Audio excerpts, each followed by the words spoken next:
Hello everybody, welcome to Snyder's Inc.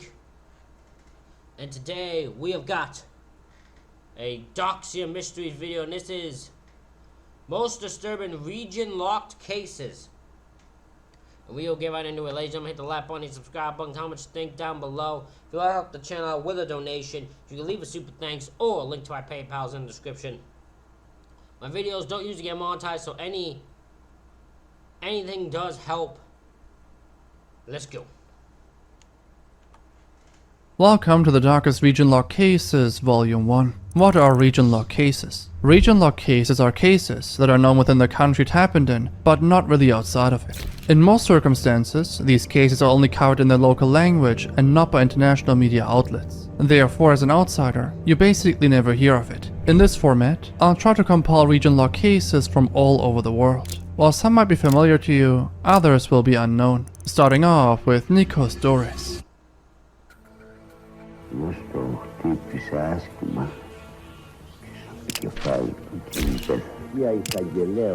Σοκ έχει προκαλέσει στο Πανελλήνιο η ανατριχιαστική αποκάλυψη του ανθρωπόμορφου κτήνος που βίασε και Άγγελα, όχι μου στη δουλειά μου. Δούλευα να σπάει.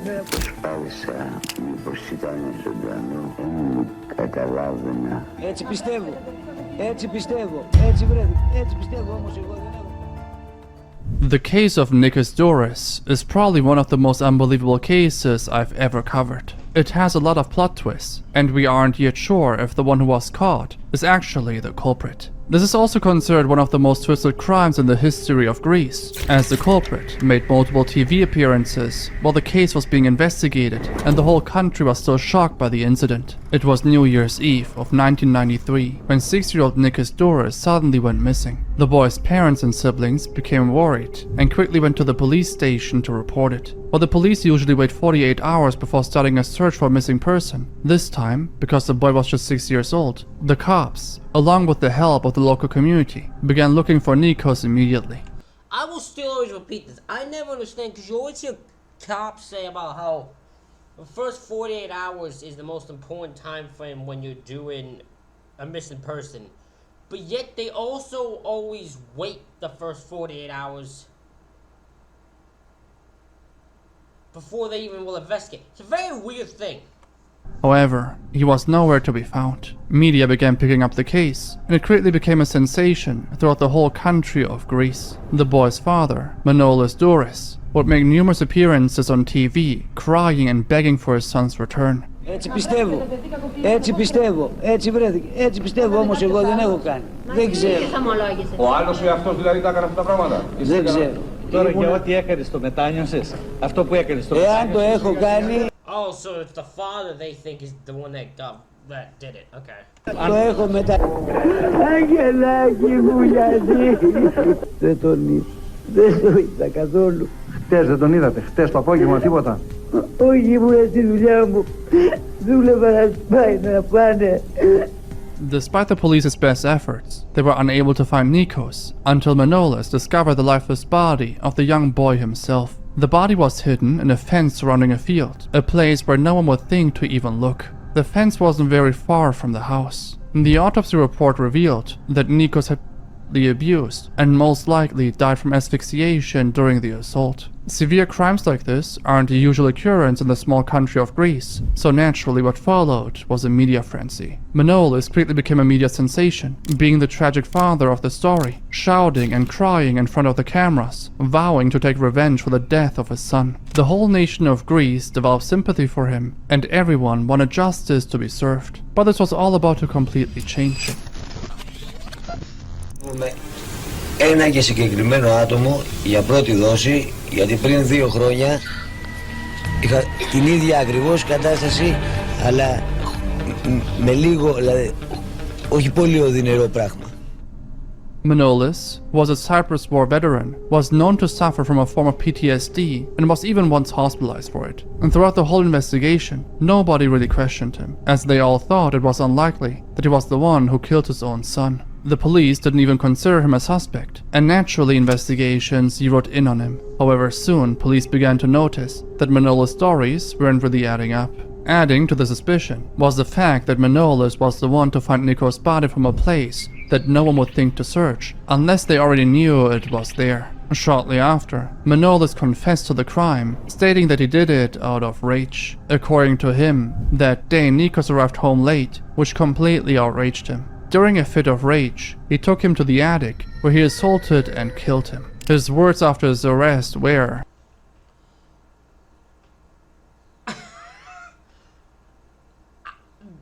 "You're evil. You're just straight evil. Like, look, I don't care what you do. Ain't no logical way your ass is gonna say, in rage of your son coming home late, you're going to sexually assault him? Like, you're just plain evil. Like, I don't believe that's the reason you do. You're fucking evil." "A rare illness possesses me. It transforms me. I had seizures and couldn't see in front of me. Anyone with my condition might have done the same thing." Τύπησας. Fucking no, they wouldn't have. There are people PTSD who have done some insane things.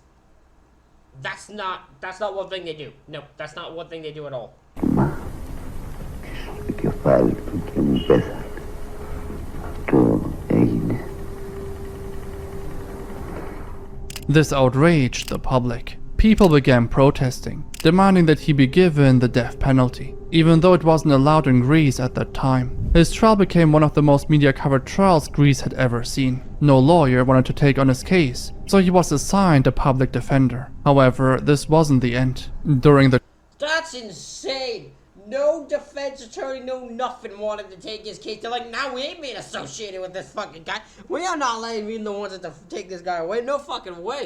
trial, Manolis claimed to be innocent and instead blamed his wife and her supposed lover for the death of his child. There was also evidence that the hairs found on the body of the young boy didn't match with that of Manolis, implying that the one who assaulted Nikos wasn't him. It's possible that, due to media pressure, the police forced Manolis to falsely confess to the crime he never committed, in order to close the case quickly. His existing mental challenges might have made him even more susceptible to this pressure. Despite his lawyer's request for a psychiatric evaluation during the trial, it never happened. Both his wife, whom he tried to blame during the trial, and his oldest son insist to this day that he was innocent. According to them, the culprit was a well-known child predator in the area, who was wealthy and untouchable by the police. Because of this, they wanted to put the blame on someone as soon as possible, and the father was an easy target. She also claimed that the private investigator who had found evidence related to the boy's murder was found dead in his apartment in 2005. The police asserted it was a burglary gone wrong, but they never provided any evidence to support their claims regarding who was responsible. When Manolis was arrested,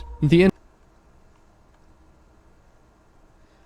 Alright, this just took a turn. This just took a way different turn.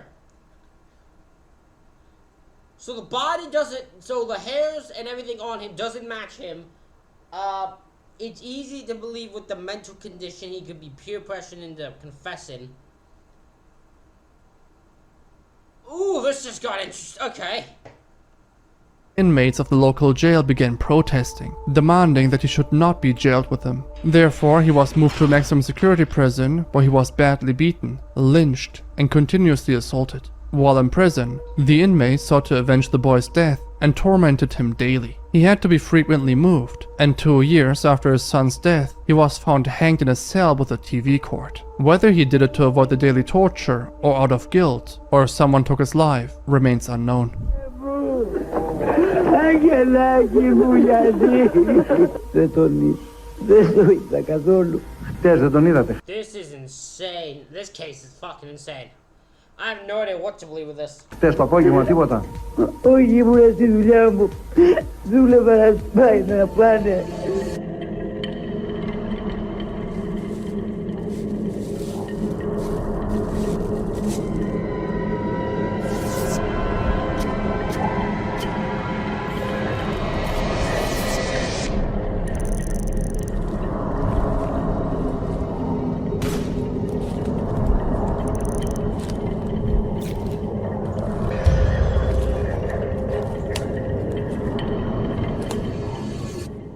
The Goethe murders were Love the editing of that, Doxia. Love the editing of that. Good job.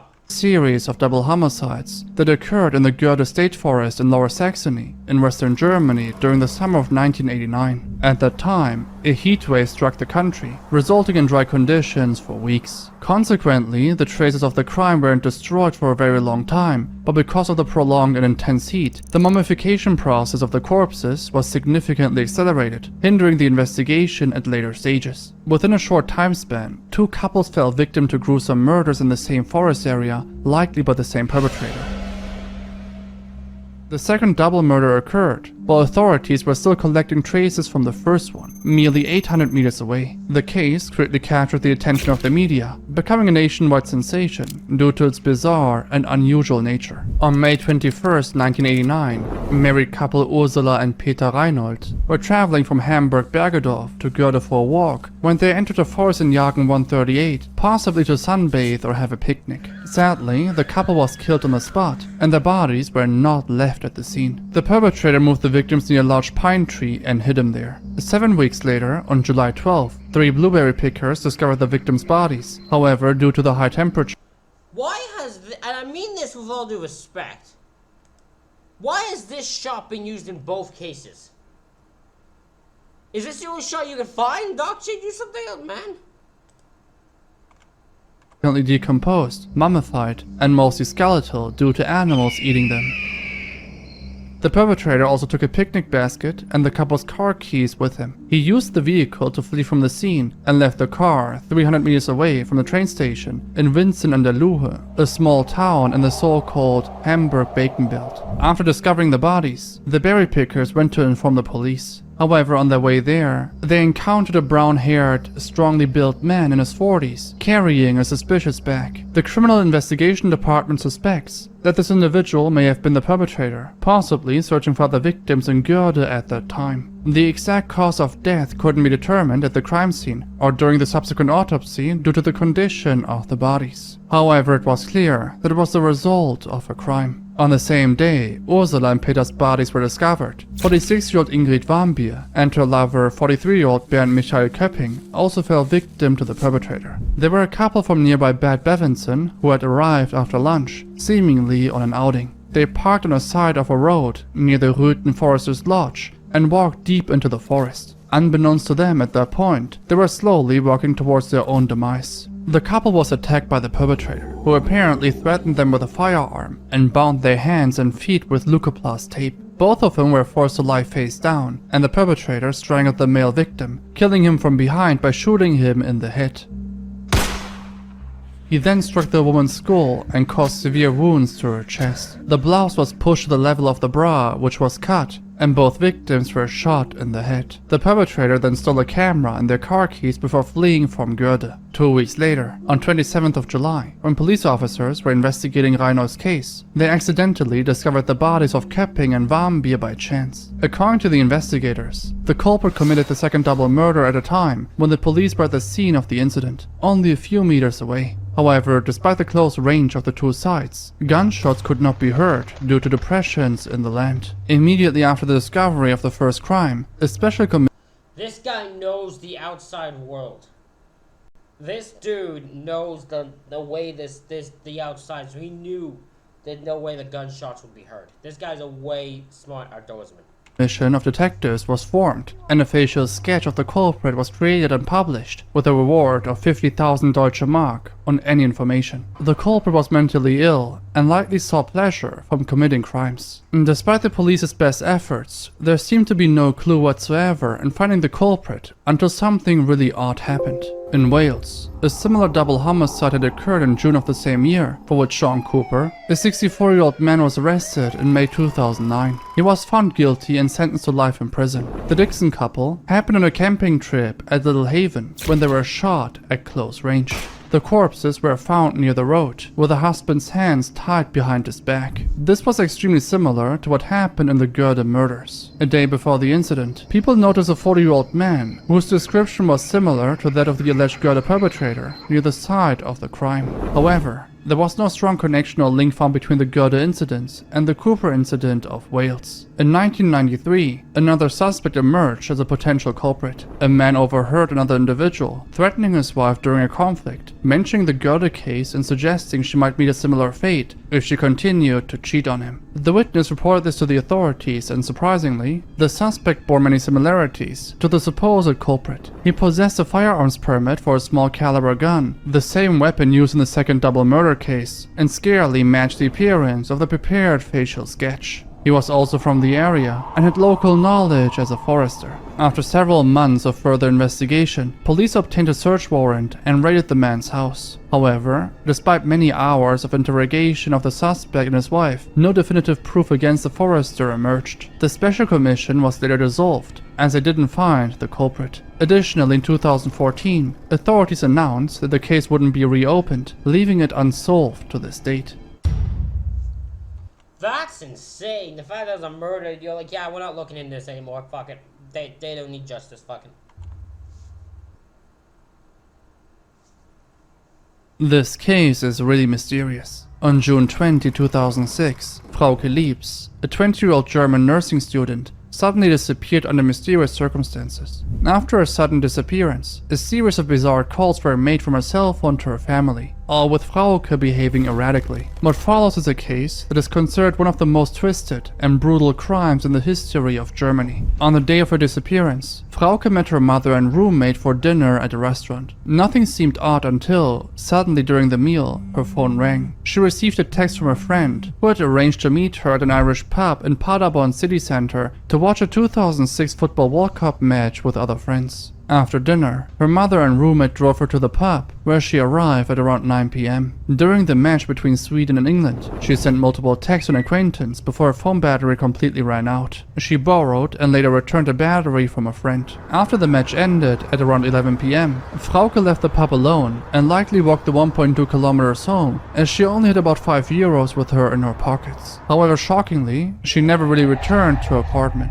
At around 1 a.m., her roommate received a strange text from Frauke indicating, quote, she would be delayed. On June 21, the next day, Frauke Liebs did not show up for work. When she wasn't found in her apartment either, her mother reported her missing that same day. After this, a series of bizarre calls began, all seemingly made by Frauke herself from her cell phone. However, due to the extremely bizarre nature of the calls, no one was able to comprehend what exactly was happening. Over the course of the next 4 days, from June 22 to June 25, Frauke made brief daily phone calls to her roommate. These calls, typically less than a minute each, occurred late in the evening, except for one in the afternoon. After one call, Frauke's brother briefly managed to call her back. During these calls, Frauke provided little information, vaguely hinting at her return, but often responding with absurd or cryptic remarks. On June 26, there was no call. A sudden silence that was broken by the fifth and final call that came on June 27 at 11:29 p.m. This time, the call lasted over 5 minutes. Frauke spoke to her roommate and sister via speakerphone, initially whispering yes when asked if she was being held against her will, but then loudly saying no twice. After this call, all contacts with her were abruptly cut. Investigations revealed her phone had been located in various Paderborn industrial parks during these calls. On October 4th, 2006, after almost 2 months of Frauke's sudden disappearance, a hunter discovered the lifeless body of Frauke Liebs approximately 15 kilometers away from Paderborn, hidden behind a tree trunk under fir thickets. The body was badly decomposed and almost skeletal, because of which the exact cause of death could not be determined. Frauke was found wearing the same clothes she wore on the same day of her disappearance, which included blue jeans, a red top, and white sneakers. However, her mobile phone, black handbag, purse, and wristwatch were missing. Forensic examinations suggested that the location where the body was found wasn't the scene of the crime, as no tire tracks, fingerprints, or DNA traces could be secured. The autopsy also indicated that Frauke Liebs had died at the latest a few days after her last phone call. After the body was found, the police began searching the area for any clues, working through 700 leads and questioning over 1,000 people, including over 100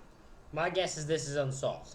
people who had contact with Frauke Liebs online. However, despite their best efforts and a reward of €7,500 being offered for information on the perpetrators, the case still remains unsolved. Yeah.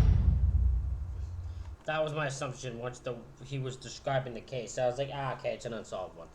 El agresor sigue fregando, fregando y fregando.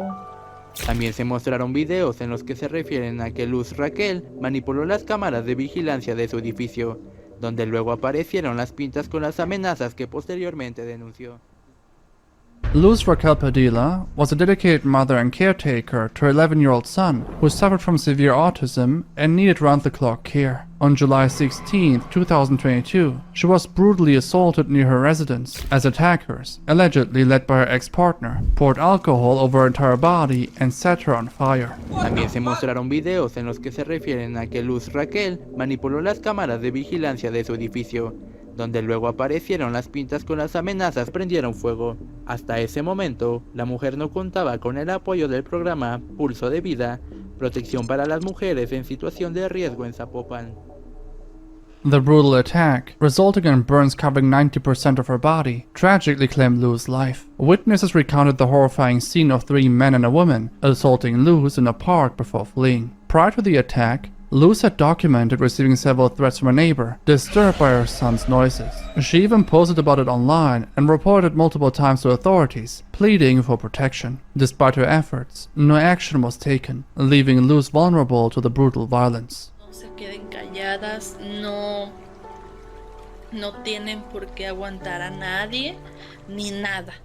Additionally, she posted about a graffiti sketch warning her of being burned alive, spray painted in the common area of her apartment complex. The primary suspects in the case are her ex-partner and the neighbor who was disturbed by her son's noises. Although investigators are following all leads, the case of Luz Raquel Padilla Remains unsolved. remains unsolved.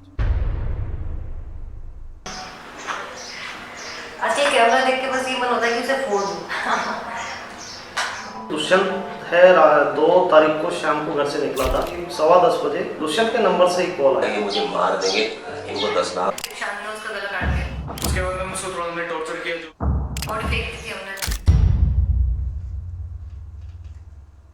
It was the evening of May 2, 2018. A wealthy businessman from Jaipur by the name of Vivan Kohli was on his way to meet his Tinder date, Priya Seth. Priya was waiting for Vivan in a rented apartment. However, unbeknownst to her at that point, the person who was coming to meet her was neither a businessman nor named Vivan. The man behind the fake alias, Vivan Kohli, was actually Dashian Sharma, a 28-year-old married man living a double life. While at home, he was seen as a dedicated family man, devout and responsible. His online persona was entirely different. He would create a fake persona of a wealthy businessman and lure unsuspecting women into dates in order to escape his boring life. A few hours passed by, and suddenly Rameshwaram Sharma, Dashian's father, received a call on his phone. It was from Dashian himself, crying and pleading for 1 million Indian rupees, begging that if the money wasn't provided, he'd be killed. The father, in hopes of saving his child, managed to transfer 300,000 Indian rupees.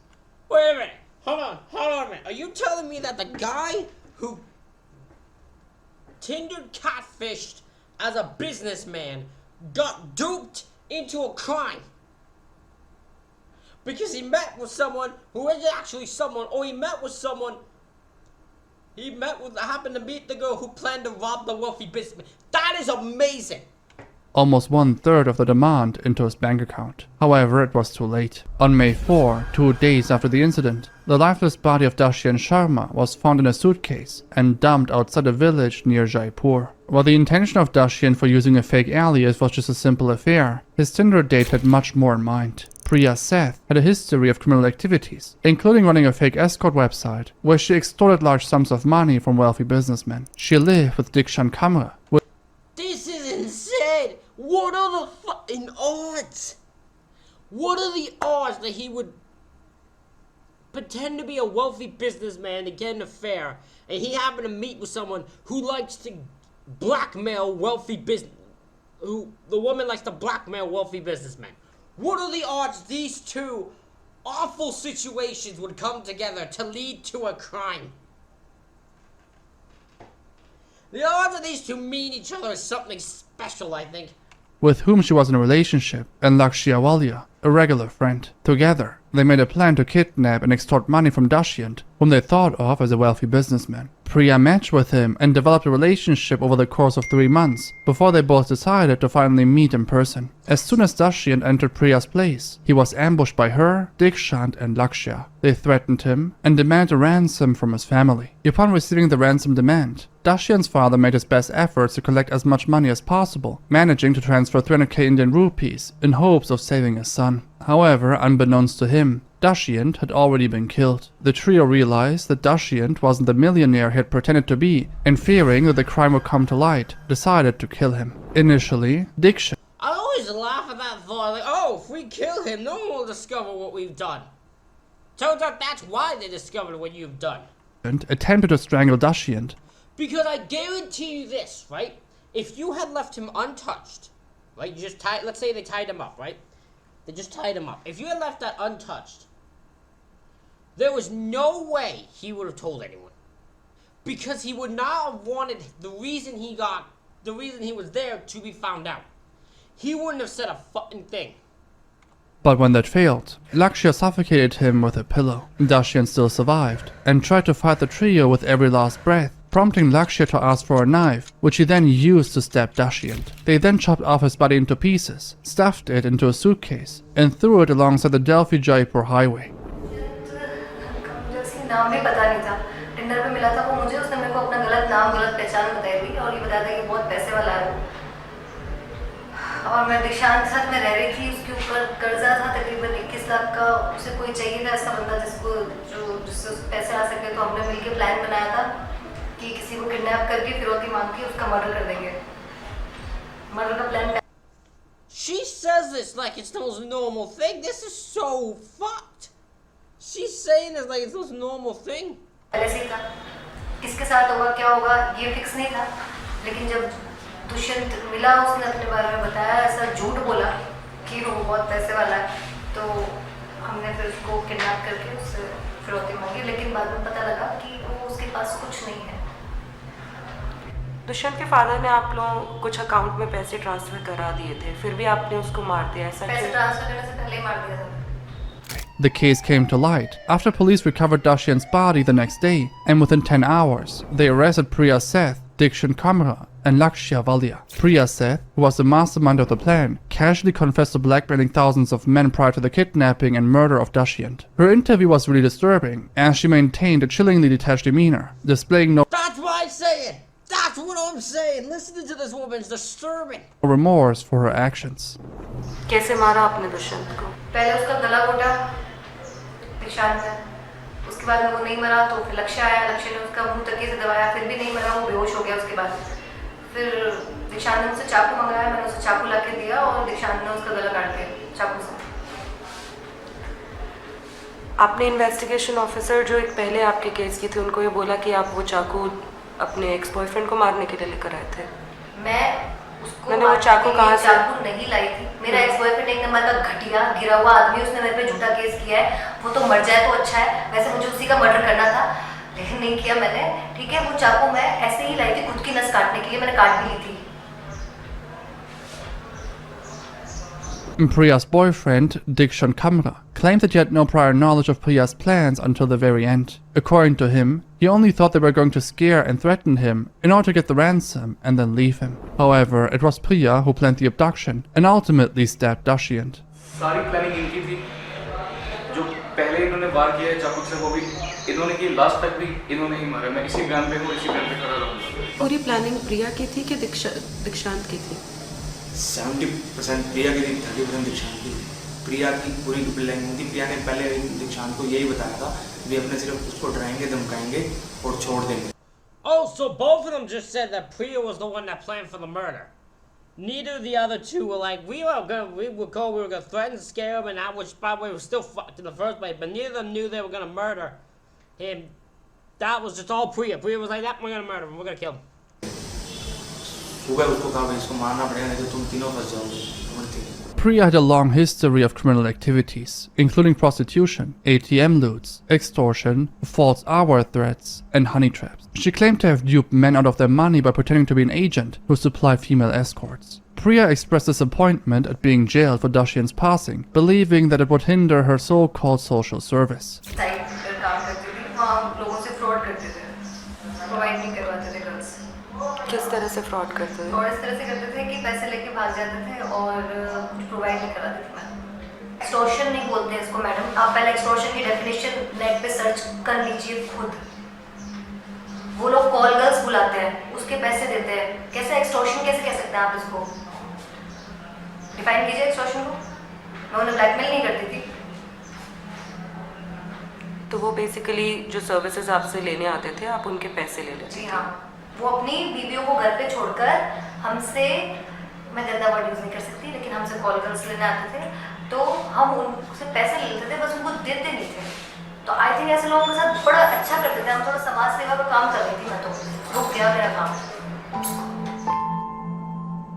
Priya, This girl is fucked in the head. Dikshan and Lakshya were sentenced to life in prison on charges of kidnapping, extortion, and murder.